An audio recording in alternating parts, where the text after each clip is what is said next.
હનુમાનજીની આરાધના કરીએ ને હનુમાન ચાલીસા, તો એ આપણી કુમતિનું નિવારણ કરે અને આપણને સુમતિ તરફ લઈ જાય. કેવી રીતે?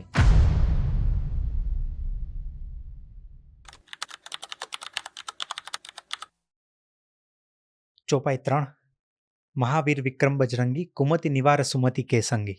બરોબર, આ ચોપાઈનો મિનિંગ શું છે? આ મહાવીર અને વીર, મહાવીર વિક્રમ બજરંગી. હવે આપણે આમાં જ ઉદાહરણો લઈએ કે એક હોય વીર યોદ્ધા, એક મહાવીર યોદ્ધા, કેમ કે બે અલગ અલગ શબ્દો છે ને, એટલે કંઈક તો ફરક થશે જ.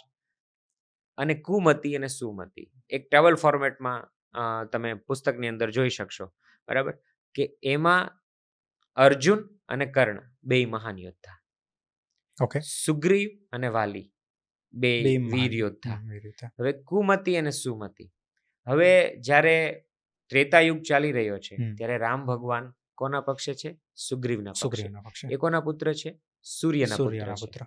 અને વાલી છે તે ઇન્દ્રના પુત્ર છે. તો સૂર્યના પુત્રને પ્રોટેક્શન આપવામાં આવે છે રામ દ્વારા, અને ઇન્દ્રના પુત્રનું વધ થાય છે એ ત્રેતાયુગમાં. આ બે મીન્સ યોદ્ધા છે, બરાબર. હવે મહાવીર યોદ્ધા આપણે અર્જુન અને કર્ણ રામકૃષ્ણ બનીને છે. એ કોના પક્ષે છે? હવે અર્જુન. એ કોના પુત્ર કહેવામાં આવે છે? ઇન્દ્રના પુત્ર કહેવામાં આવે છે. અને કર્ણ સૂર્યના પુત્ર છે. તો હવે ગયા જન્મમાં, ગયા યુગમાં એમણે સૂર્યપુત્રનું રક્ષણ કર્યું, અને આમાં ઇન્દ્રપુત્રનો ફરક શું છે? કુમતિ અને સુમતિ. જ્યારે વ્યક્તિ કુમતિમાં હોય, કુબુદ્ધિ, નેગેટિવ વિચારો, વાલીએ શું કર્યું? પોતાના ભાઈને કાઢી મૂક્યો, એની પત્નીને રાખી લીધી, મિસઅન્ડરસ્ટેન્ડિંગ કરી, જસ્ટિફિકેશન ન પૂછ્યું, અને એને મારીને કાઢી મૂક્યો, અને પ્લસ એને હેરાન કરે છે. કુમતિ. ભગવાન એના પક્ષે ના હોય, એને મરવું પડે. કર્ણ સત્ય જાણતો હોવા છતાં એ કોના પક્ષે છે? દુર્યોધનના પક્ષે. એ જાણે પણ છે કે આ ખોટું છે, તેમ છતાં પણ એ મિત્રતાના ભાવે તે પક્ષે રહીને યુદ્ધ કરે છે. આખરે શું થાય? મૃત્યુ પામ્યા. તો મહાવીર વિક્રમ બજરંગી કુમતિ નિવાર સુમતિ કે સંગી. હનુમાનજીની આરાધના કરીએ ને હનુમાન ચાલીસા, તો એ આપણી કુમતિનું નિવારણ કરે અને આપણને સુમતિ તરફ લઈ જાય. કેવી રીતે?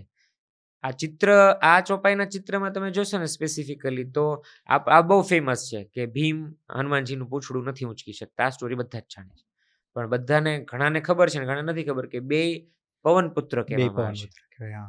પણ એ બેમાં ડિફરન્સ શું છે? એટલે ભીમ પવન પુત્ર કઈ રીતે કહેવાય છે? કારણ કે કુંતી માતા વાયુદેવના મંત્રથી એમને આહવાનથી કર્યું છે, બરાબર. જ્યારે ત્યાં કુંતી માતાએ આહવાન કર્યું છે, અને આ બાજુ અંજના માતાને પવનદેવે પસંદ કર્યા છે. સી, અહીંથી લાઈક ઇટ્સ અ, આમ કહેવાય ને, પુલ, અને ત્યાંથી પુશ છે. બેમાં બહુ ફરક છે. ભીમ ક્યાં જન્મે છે? રાજઘરાનામાં.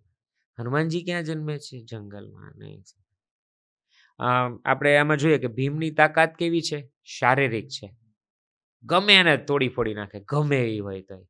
હનુમાનજીની તાકાત માત્ર શારીરિક નથી, એ માનસિક, આધ્યાત્મિક, તમે જે કોઈ, એ અપર લેવલ છે. આ બાજુ ભીમ જે છે એ ભાઈનું માને છે, ભાઈની સેવા કરે છે, કેમ કે ભાઈ છે ત્યાં. અને અહીંયા હનુમાનજી સેવા સ્વીકારે છે રામની, એની જાતે. પણ આ ઘટનામાં જે ઇન્ટરેસ્ટિંગ પાર્ટ છે ને, એ આ સમજવાનો છે કે કુમતિ નિવાર સુમતિ કે સંગી. શું હનુમાનજી સીધા સામા આવીને ભીમને નહોતા કહી શકતા કે ભાઈ તારો અહંકાર ઓછો વધી ગયો છે? હા, થોડોક ઓછો કરે. આખી સ્ટોરી એવી હોય છે કે હવે આ બી ઘડવામાં જ આવી છે, કેમ કે હનુમાનજીને યુદ્ધમાં હાજર રહેવાનું છે આગળ જતા. તો એ પહેલા બનેલી આ વનવાસ દરમિયાન આ ઘટના છે કે જ્યાં દ્રૌપદીને એક ચોક્કસ સુગંધ વાળું ફૂલ બહુ ગમી જાય છે, અને એની શોધમાં ભીમ જંગલમાં જાય છે, અને આ આખું પ્લાન્ડ છે કે એમને ત્યાં લાવવામાં આવે છે. હવે ત્યાં આવે છે તો રસ્તામાં આવતું ગમે તે એને તેડફેડ આમ તેમ કરી નાખે. નાનું છોકરું કે મોટા એક ફ્લેટમાં કે કોઈ જગ્યાએ જ્યાં ફૂલ છોડ હોય અને એને આમથી આમ કરી નાખે, તો આપણે શું કે, એવું કર્મ. આને તો કોણ કે જંગલમાં. એને એના તાકાત, એને શક્તિનો બહુ પહેલું છે કે મને કઈ ના આડું આવે, અભિમાન આવી ગયું છે. કુમતિ. તો હવે આ નિવારણ તો કરવું પડે ને, કેમ કે યુદ્ધ કરવાનું છે ધર્મનું હજી આગળ જતા. તો ત્યારે આ એક ઘટના છે કે જ્યાં એ વાનર તરીકે, ગઢા વાનર તરીકે બેઠેલા છે અને પૂંછડું છે, અને હનુમાનજી એને ઊંચકી નથી શકતા. હનુમાનજી કહે છે કે તમે લઈ લો એમ, તો કે તું ટપીને વયો જા, એમ નહીં એમ. તો એ કે તો તું જ હટાવી લે. તો હવે એટલી મહેનત કરવા છતાં એનાથી ઊંચકાતું નથી. ત્યારે એને ખબર પડે છે કે આ કોઈક દેવ લાગે છે એમ.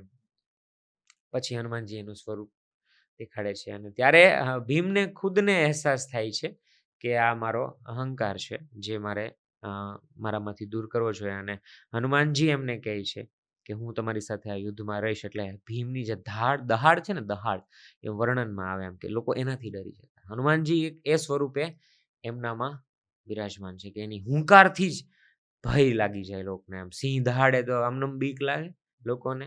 તો એમ ભીમના આ વરદાન અને આ બંને ભાઈઓનું જે આ મિલન છે, પણ આ દિવ્ય મિલન આપણે કહી શકાય એમ, આ શારીરિક નથી. એટલે મહાવીર એટલે હનુમાનજી પાસે એના કરતા તો વધારે જ બળ છે ને. પણ આપણે એ પણ જો મહાવીર જે આપણે સંપ્રદાયમાં બી જે લોકો માને છે મહાવીર, કે જેનામાં તાકાત છે મારવાની છતાં નથી મારતો, તે મહાવીર. જેનામાં તાકાત છે કંઈક કરી બતાડવાની, તો પણ એ પોતાના માત્ર અહંકાર માટે થઈને એને વ્યક્ત નથી કરતો. સાચો મહાવીર કોણ? કે યોગ્ય સમયે યોગ્ય રીતે એનો ઉપયોગ કરે. એટલે મહાવીર વિક્રમ બજરંગી, કુમતિ નિવાર સુમતિ કે સંગી.